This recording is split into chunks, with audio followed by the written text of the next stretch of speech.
Hello guys, welcome.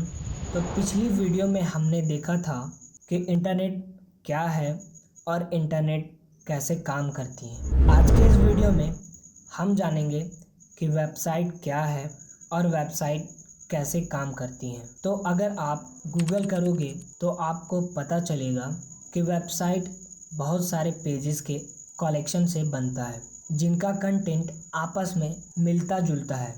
जैसा कि हम जानते हैं, अमेज़न एक ऑनलाइन शॉपिंग वेबसाइट है और अगर आप amazon.in पे विज़िट करते हो तो आपको बहुत सारे प्रोडक्ट दिखाई जाएंगी और अगर आप किसी प्रोडक्ट पे क्लिक करते हो तो आप उस प्रोडक्ट के डेडिकेटेड पेज पे पहुंच जाओगे जहां पे उस प्रोडक्ट के बारे में सारी इन्फॉर्मेशन अवेलेबल होगी, जो कि एक यूज़र को जाननी बहुत ज़रूरी है उस प्रोडक्ट को खरीदने से पहले। कुछ इसी तरह से अमेज़न जितने भी प्रोडक्ट ऑनलाइन सेल कर रहा है उन सभी का एक डेडिकेटेड पेज होगा और जब ये सारे पेजेस आपस में जुड़ जाते हैं तो अमेज़न का फॉर्म करते हैं। चलिए इसे और अच्छे से समझते हैं। मान लीजिए क्लास 11th की फिजिक्स बुक एक वेबसाइट है, तो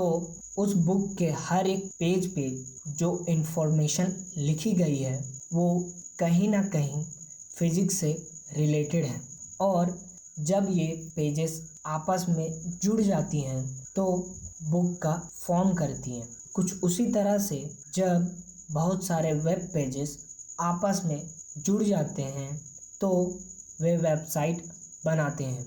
हर एक बुक बहुत से चीज़ों से मिलकर बनी होती हैं। कुछ उसी तरह से वेब पेजेस भी बहुत सारे लैंग्वेजेस से मिलकर बने होते हैं। चलिए जानते हैं कि वे कौन से लैंग्वेज हैं जो वेबसाइट बनाने में मदद करती हैं। इसे समझने के लिए हम google.com पे आते हैं और आप राइट क्लिक करोगे और इंस्पेक्ट पे जब क्लिक करोगे तो आपको एक अलग सा विंडो नज़र आएगा, जिसे अगर ऊपर की तरफ स्क्रॉल करोगे तो सबसे पहला लैंग्वेज जो हमें नज़र आता है वो है HTML और अगर आप उसी के राइट साइड की तरफ देखोगे तो हमें CSS लैंग्वेज दिखती है और अगर आप लेफ़्ट साइड में स्क्रॉल करोगे तो आपको दिखेगा कि एक और लैंग्वेज है जिसे हम जावास्क्रिप्ट कहते हैं।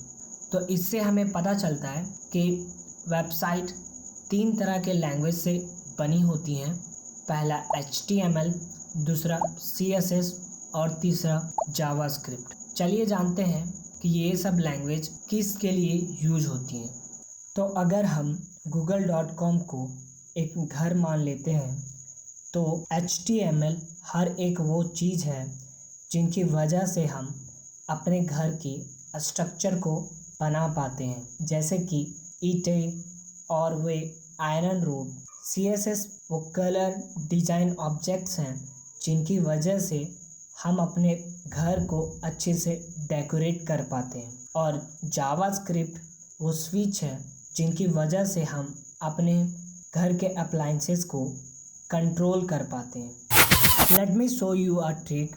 तो आप अपने ब्राउज़र को ओपन कर लें और amazon.in पे let me search iPhone X और iPhone 11 उस पर मैं क्लिक करता हूँ और इसके प्राइस पे पहले आपको इसे सेलेक्ट करना है और फिर इस पर राइट क्लिक करके इंस्पेक्ट पे क्लिक करना है। तो आप देख सकते हो यहाँ पे प्राइस को हाईलाइट कर रहा है। मैं इस डबल क्लिक करके इस प्राइस को चेंज भी कर सकता हूँ, जैसे कि मैंने क्लिक किया और मैंने इसका प्राइस 0 कर दिया और फिर इसे मैं यहाँ से क्लोज कर देता हूँ। तो आप देख सकते हो यहाँ पे प्राइस 0 हो चुका है और आप इस स्क्रीनशॉट लेकर अपने फ्रेंड के साथ प्रैंक कर सकते हो। iPhone 11 0 रुपये में मिल रहा है amazon.in पे। पर याद रहे, जब आप इस पेज को रीलोड करोगे तो ये फिर से नॉर्मल हो जाएगा और ऐसा इसलिए क्योंकि जब हम किसी वेबसाइट को ओपन करते हैं तो हमारा ब्राउज़र उस वेबसाइट का फाइल को डाउनलोड करके हमारे सिस्टम में लोकली सेव करके रख देता है और हम उसे डाउनलोड किए हुए फाइल को एडिट करते हैं। लेकिन जब हम रीलोड करते हैं तो हमारा ब्राउज़र फिर से उस वेबसाइट के सर्वर को रिक्वेस्ट करता है उस वेबसाइट के फाइल को सेंड करने के लिए, और हमारा ब्राउज़र फिर उसे रेंडर करता है, जिसकी वजह से सारे जितने चेंजेस हमने किए हैं वो सारे मिट जाते हैं। तो मुझे आशा है कि आपको ये वीडियो पसंद आया होगा, और अगर पसंद आया है तो इसे लाइक करें और इस चैनल को सब्सक्राइब कर लें इसी तरह की वीडियो पाने के लिए। मैं मिलता हूँ आपको किसी और वीडियो के साथ, तब तक के लिए गुड बाय।